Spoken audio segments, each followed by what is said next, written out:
خٹک کی سرزمین کو ایک بار پھر دہتے سورج نے اپنی تپش دیتی دھوپ سے چھوا تو زندگی پھر سے رواں دواں ہونے لگی۔ کمرے میں دبیز پردے تھے جس کی وجہ سے روشنی کا کمرے میں آنا ناممکن تھا، لیکن ظرفشاہ کی وجہ سے پردہ اپنی جگہ سے کھسکا کمرے میں روشنی پھیلا رہا تھا، جس کے باعث زین چودھری کی آنکھ کھلی۔ کثرمندی سے وہ بیڈ سے اٹھا نظر بے ساختہ دیوار کی جانب گئی جہاں وہ اب بھی سو رہی تھی۔ چہرہ ایک جانب ڈھلکا تھا، سیاہ بالوں کی موٹی لٹیں چہرے پر بکھری تھی۔ بلاشبہ وہ خوبصورت لڑکی تھی، یہ اعتراف دوسری مرتبہ تھا جو وہ کر چکا تھا۔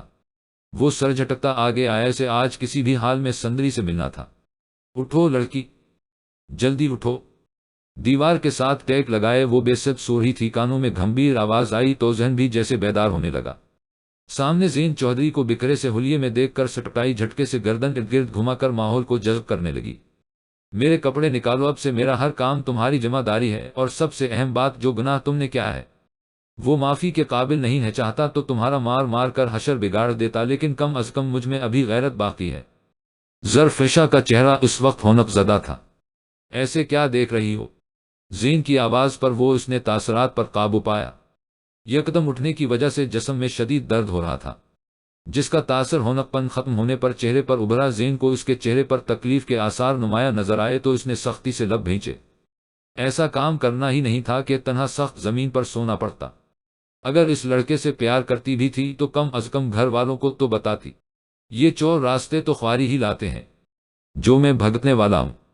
زری نے زین کو دیکھا جس کے چہرے پر بیزاری پھیلی تھی۔ میری بات کان کھول کر سن لو۔ اس کے بادامی نیند دیکھتا وہ سر تاثر لیے قریب آیا، جبکہ وہ پیچھے کھسکی۔ یکلخت بازو جکڑ کر اسے سامنے کیا۔ آج سے تم میری بیوی ہونے کا ہوا ہے ہمارا، میں جانتا ہوں تمہارے دل میں کوئی اور ہے، لیکن نکاح جس بھی صورتحال میں ہوا، اب تم میری عزت بن چکی ہو۔ فی الحال میرا ذہن معاف ہے، میں کچھ نہ کچھ حل نکال لوں گا، لیکن جب تک تم میرے نکاح میں ہو، میری ملکیت ہو، اور جو چیز زین چودھری کی ملکیت ہو وہ پھر ہر نگاہ سے اوجھل ہو جاتی ہے۔ مجھے اگر ذرا بھی بھنک پڑی کہ تم مجھے اپنے اس عاشق کے ساتھ نظر آئی ہو یا پھر اس حویلی سے تمہارے قدم باہر نکلے تو میں ہر لحاظ بھول جاؤں گا، تمہاری یہ ٹانگیں کاٹ کر ہمیشہ کے لیے اپاہج بنا دوں گا۔ اس کا حاکمیت بھرا انداز زری کو سہما چکا تھا۔ کلوں کی تیز مہک نے جیسے حواس جکڑے تھے، شاندار سا شخص ملکجے سے حلیے میں بھی خوبرو لگ رہا تھا۔ نرم نازک سی ظرفشا کانپ کر رہ گئی، کندھاری چہرہ سفید پڑنے لگا تھا، بادامی نینوں نے قربت کی تپش پر جیسے نمی کا رخ کیا، اسے تو گمان بھی نہیں تھا وہ اس کی ہلکی سی قربت میں ایسے دہل جائے گی۔ بولو، جاؤ گی یہاں سے؟ زین نے چہرے پر تیش نمایاں کیے سختی سے پوچھا۔ زر نے فوری نفی میں سر لایا، اس کا انداز کافی سہما ہوا تھا۔ ہم فی الحال کپڑے تو تمہارے یہاں نہیں ہیں، میں شجیہ سے کہہ کر کچھ کپڑے منگواتا ہوں، وہ استعمال کروں۔ سے دور رہنا، اس کمرے میں ہی رہنا، کوئی بھی آئے تو دروازہ مت کھولنا، کیونکہ اس گھر میں ہر کوئی تمہارا دشمن ہے۔ تمہارا گناہ ویسے بھی چھوٹا نہیں ہے۔ زر کو اس کی نرم گرم سی طبیعت حیران کر رہی تھی، پہلے نرمی پھر سختی کے بعد نرمی۔ وہ چند لمحوں میں الجھ کر رہ گئی۔ اب بولو بھی کچھ۔ سکون وہ بازوں پر دباؤ بڑھائے اس کے جواب کے انتظار میں تھا، اور زر سوچ میں ڈوبی تھی کہ وہ کیا بولے، سے سمجھ نہیں آ رہی تھی کہ کیا کہہ کر مخاطب کرے۔ کیا نام ہے؟ چہرے کی گھبراہٹ دیکھ کر زین نے بات کا رخ بدلا۔ وہ پہلے ہی صدمے میں تھی، اسی لیے اس نے نرمی سے بات کرنا مناسب سمجھا۔ ظرفشا۔ سرسراتے لبوں سے پرمدھم سی سرگوشی پر زین نے بے ساختہ اسے دیکھا، جتنی وہ خوبصورت تھی، آواز بھی ایک ردھم میں تھی، نام بھی جیسے اس کے حسین صورت جیسا پیارا تھا۔ کوالیفیکشن کیا ہے؟ زر نے ایک بار پھر اسے دیکھا۔ وہ شخص کہیں سے پڑھا لکھا نہیں لگتا تھا، لیکن اسے کچھ الگ محسوس ہوا تھا۔ میں نے، وہ ٹھہر ٹھہر کر بولی تو زین جنجلایا، مجھے لگتا ہے میرا وقت برباد ہوگا، تم نے تو نکاح نامے پر بھی انگوٹھا لگایا تھا۔ زر نے نفی میں سر لایا۔ خیر، بیڈ شیٹ چینج کرو، مجھے پہلے ہی کافی دیر ہو گئی ہے۔ زر کو رکھی کی بات یاد آئی، اس نے حیرت سے زین کو دیکھا، جبکہ بازوں پر اب بھی اس کی گرفت تھی۔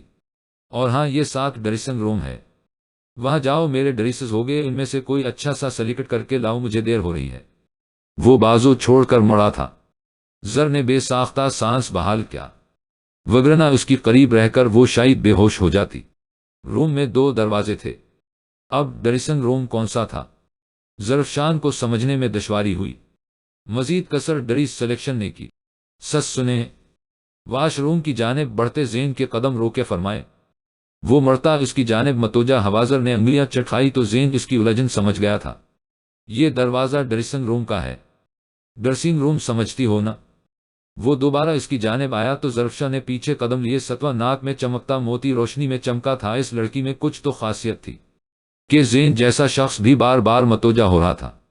مجھے تو پتہ نہیں آپ کیسے کپڑے پہنتے ہیں افف، مجھے لگا کوئی اہم مسئلہ ہوگا، ویسے مجھے حیرت ہو رہی ہے، شکل سے تم معصوم ہو، بھاگ کیسے گئی؟ زر نے بے ساختہ شکوہ کنا نگاہ سے اسے دیکھا جو اسی کی جانب متوجہ تھا۔ ایسے کیا دیکھ رہی ہو؟ خیر چھوڑو، اب نہیں کہوں گا، جو ہو گیا ماضی تھا، اب تو تمہیں یہی رہنا ہے۔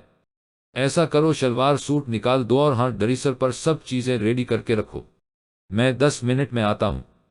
ظرفشا کو شدید حیرت ہوئی، وہ کل ہی تو اس کی زندگی میں زبردستی شامل ہوئی تھی، لیکن وہ تو ایسے حکم دے رہا تھا جیسے وہ شروع سے ہی اس کی چیزوں کی حفاظت کرتی آئی ہے۔ وہ سوچوں کے تانے بانے میں الجھ کر رہ گئی تھی۔ کمرے پر ہوتی دستک پر اس نے ایک سہمی نظر واش روم کے دروازے کی جانب ڈالی۔ باتھ روم سے پانی گرنے کی آواز آ رہی تھی، یعنی زین ابھی بات لے رہا تھا۔ اس کی ہدایت بھی ساتھ ہی یاد آئے۔ کمرے کا دروازہ زور سے دھڑدھڑایا گیا تو وہ کانپتی ٹانگوں سے دروازے کی جانب آئی۔ لاک کھول کر وہ پیچھے ہٹی ہی تھی کہ سامنے ہی زین چودھری کی ماں موجود تھی۔ زر کا سانس حلق میں اٹکا۔ قہر آلود نگاہ سے انہوں نے زر کو دیکھا۔ آگے بڑھ کر انہوں نے جھٹ اس کے بال مٹھی میں جکڑے اور 2-4 تھپڑ منہ پر مارے تھے۔ وہ رات سے کوئلوں پر لوٹ رہی تھی۔ اپنے خوبرو بیٹے کے لیے ایک نیچ ذات کو گھر میں اہم حیثیت سے دیکھنا ان کے لیے آگ میں بھڑکنا جیسا تھا۔ مزید کسر اس کے داغدار ماضی نے پوری کی۔ شرم و حیا کسی کو دے آئی ہے؟ یہ تیری پسند کی شادی نہیں اور نہ ہی تو کوئی من پسند بہو ہے جو اتنی دیر تک میرے بیٹے کمرے میں موجود رہے گی۔ زر کے گال سنسنا اٹھے تھے جبکہ وہ مزید بالوں کو جھٹکا دیتی زود و کوب کر رہی تھی۔ آنسوؤں کا ریلا آنکھوں سے بہہ نکلا تھا۔ تکلیف سے وہ سسکی تھی۔ مم معافی، مم معاف ماں جی۔ زر کے لفظوں نے انہیں مزید اشتعال انگیز کیا۔ بکواس کرتی ہے، اور تیری اتنی اوقات مجھے ماں جی بولے؟ انہوں نے ایک زوردار تھپڑ مار کرا سے دور دھکیلا۔ یکلخت وہ زمین بوس ہوئی۔ اسی دوران واش روم کا دروازہ تیزی سے کھلا تھا۔ قدم بوسی کرتی ظرفشان کو دیکھ کر کئی لکیریں زین چودھری کی چوڑی پیشانی پر ابھری۔ وہ ویسٹ اور ٹراؤزر میں ملبوس تھا۔ اس کی موجودگی دیکھ کر چودھرائن بھی سٹپٹائی۔ زین نے ماں کو ایک نگاہ دیکھا تھا۔ کندھوں سے تھام کر اس نے سپاٹ انداز سے ظرفشا کو سامنے کھڑا کیا چہرے پر بغور نگاہ ڈالی۔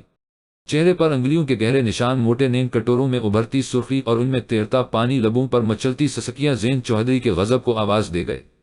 زین نے بے ساختہ ہونٹ کے کنارے سے خون اپنی پور پر لیا۔ وہ سسکیاں لیتی بے جان روح کی مانند تھی۔ وہ نازک سی لڑکی تھی۔ چوہدارن کے بھاری ہاتھ کے تھپڑ نے اس کے توڑ پھوڑ ہلا دیے تھے۔ زین نے زر کو بے ساختہ حصار میں لیا۔ اس حصار نے ظرفشا پر جیسے چھت سی تان دی۔ ایسا محسوس ہوا وہ تپتی دھوپ سے ٹھنڈے باغ میں آ پہنچی ہے۔ دل کی دھڑکن کانوں میں شور مچانے لگی۔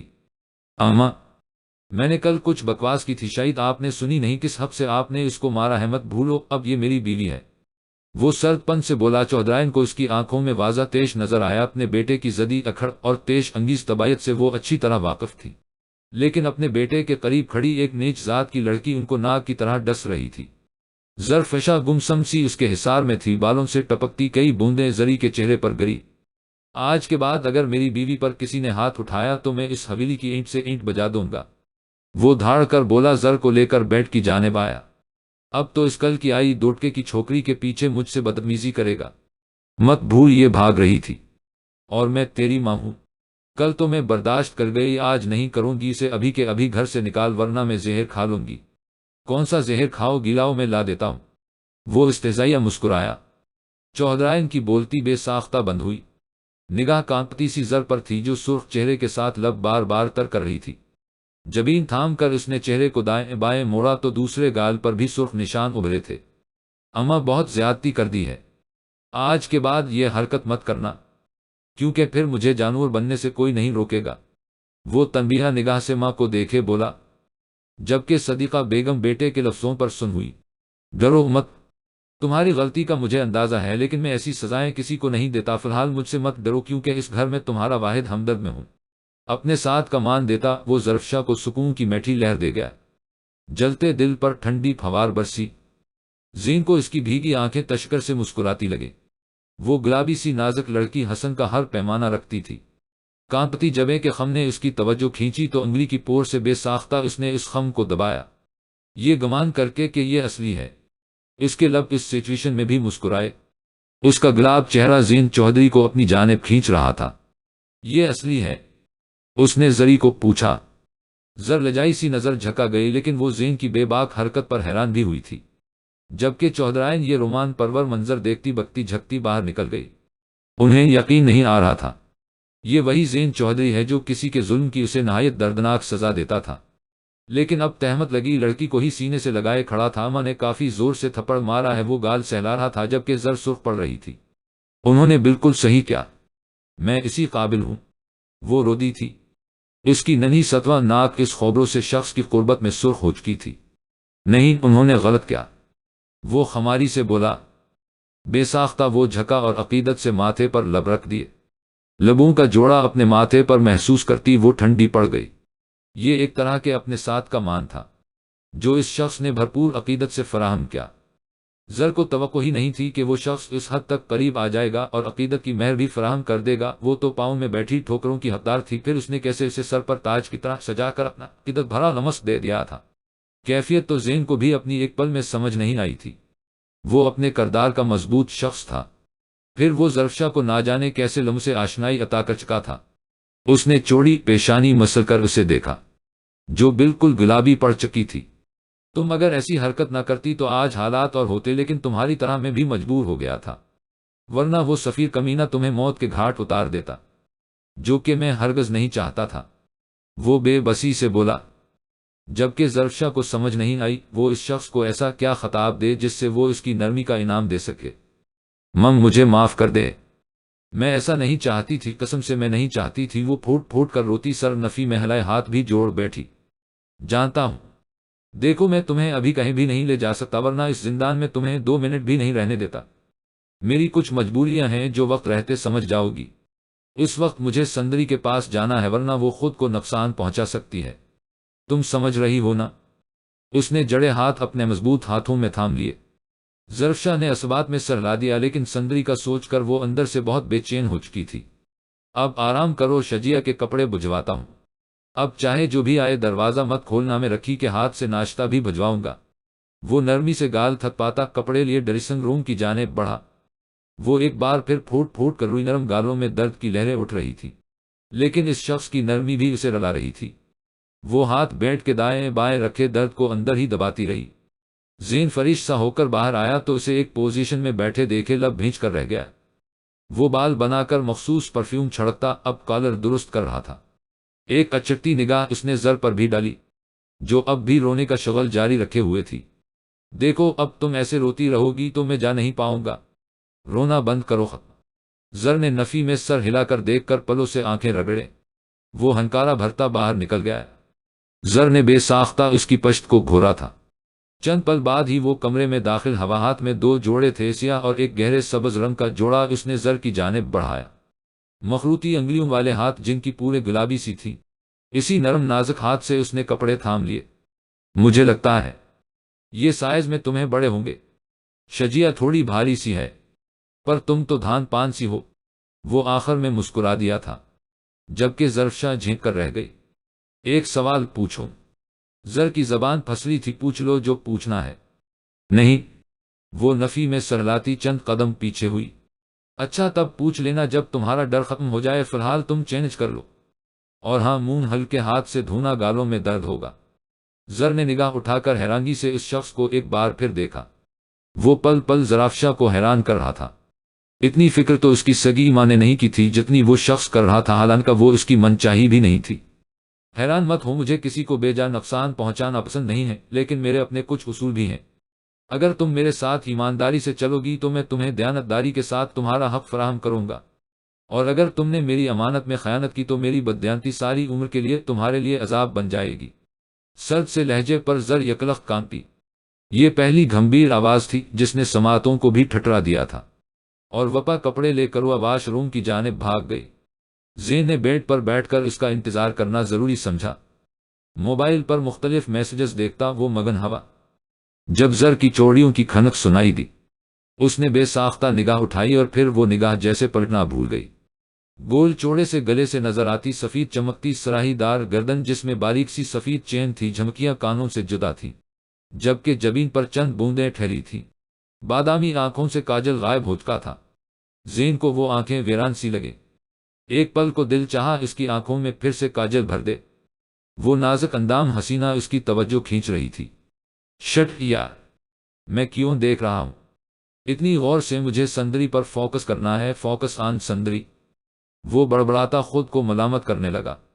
پہلے اس سفیر کا گلا دباؤں گا۔ کمینہ انسان، اسی کی وجہ سے سارا تماشا ہوا ہے۔ وہ ٹانگ جھلاتا یکدم کھڑا ہو چکا تھا، جبکہ زری بھی آگے آئی تھی، فاصلہ سمٹ کر رہ گیا تھا۔ وہ بڑا سا کمرہ اس شخص کی ہمراہی میں اسے تنگ سا لگ رہا تھا۔ اس کی نگاہ تپش نے سانسوں میں ارتعاش برپا کیا تھا۔ وہ شاید بے باک تھا، یا پھر اس کا انداز ہی ایسا تھا زر کو مزید سمجھنے میں وقت لگنے والا تھا۔ سیاہ فراق میں وہ رات کی چمکتی چاندنی کی مانند لگ رہی تھی۔ ناشتہ کر لینا، 2 بجے تک لوٹ آؤں گا، میری ساری ہدایات یاد رکھنا، دوبارہ کمرے سے نہیں نکلنا۔ گھمبیر لہجے میں اسے باور کرواتا وہ چند پل اسے دیکھ کر باہر نکلا۔ دھڑکتے دل کے ساتھ ذرافشا نے سانس بحال کیا تھا، پر اس کے عام انداز پر وہ اب بھی حیران تھی۔ تھینک یو انسپکٹر، میری بیٹی کی حفاظت کرنے کے لیے۔ لیکن کیا حملہ کرنے والوں کا پتہ چلا؟ وہاں جنابیہ کو بے ہوش دیکھ کر ہاسپٹل آیا تھا۔ اس کے 2 اہلکار زخمی ہوئے تھے۔ قدرتی طور پر وہ اسے فرمان علی ہاسپٹل لے آیا تھا، جو انابیہ فرمان کے والد کا ہی ہاسپٹل تھا۔ اپنی بیٹی کو وہاں دیکھ کر وہ گھبرا چکے تھے۔ میری بیٹی پر حملہ آور ہونے والے مجرم میں جلد ہی سلاخوں کے پیچھے چاہتا ہوں۔ فرمان علی نے مسافے کے لیے ہاتھ آگے بڑھایا تو وہاج نے سپاٹ چہرے کے ساتھ آگے بڑھایا۔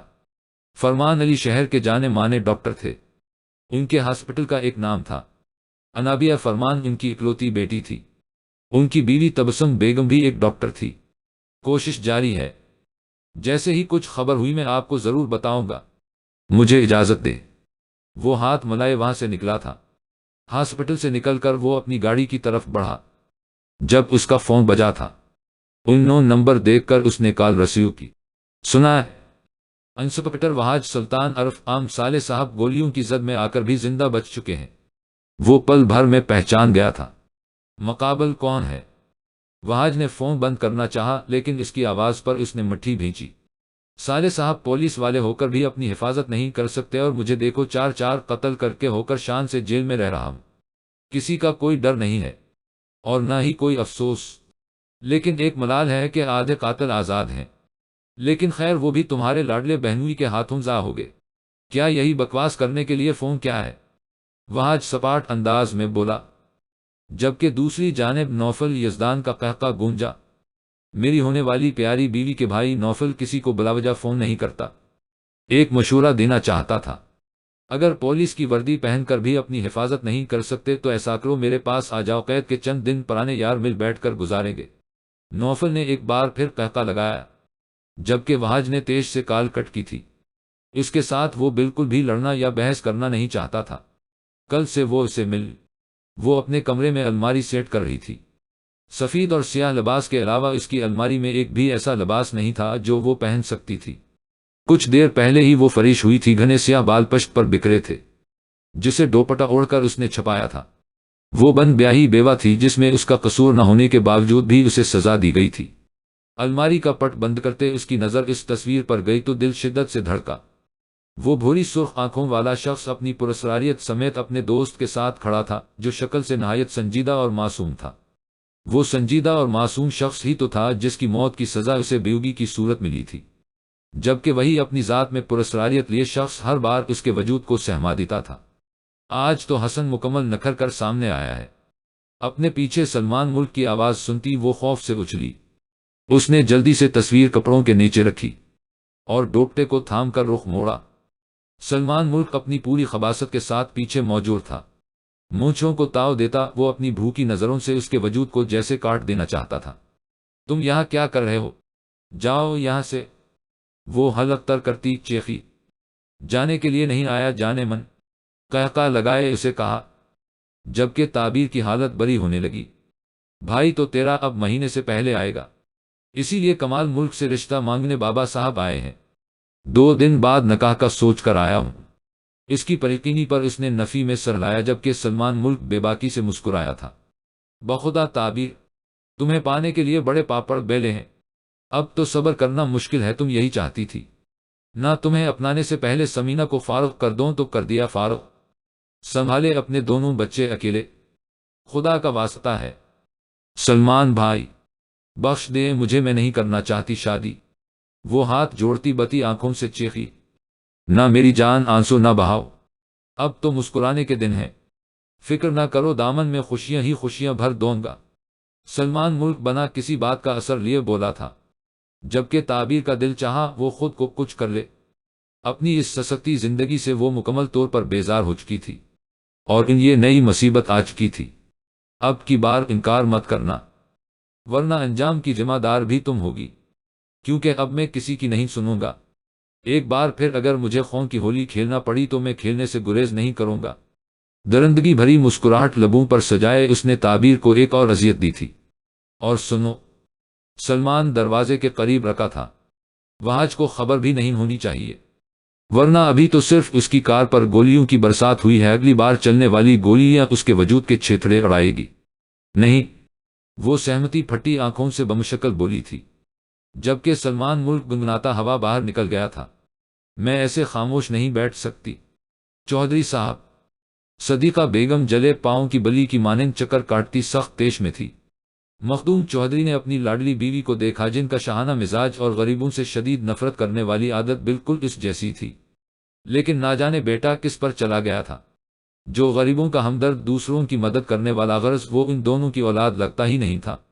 تم پریشان مت ہو صدیقہ، اس کا حل میں سوچ چکا ہوں۔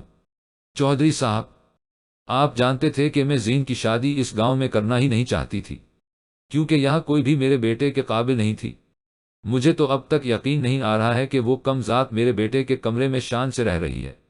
صدیقہ، میں صرف زین کا حویلی باہر جانے کا انتظار کر رہا ہوں، ایک بار اسے جانے دو۔ اسجد کو کہہ کر اس کا انتظام کر چکا ہوں، شام سے پہلے اس کا وجود حویلی میں نظر نہیں آئے گا۔ آپ سچ کہہ رہے ہیں؟ صدیقہ نے مشکوک نگاہ سے انہیں دیکھا۔ جواباً وہ شیطانی انداز میں مسکراتے صدیقہ بیگم کا غصہ زائل کر گئے تھے۔ آپ بہت اچھے ہیں، اور اب زین کے لیے میں ایسی لڑکی لاؤں گی کہ سارا گاؤں دیکھے گا۔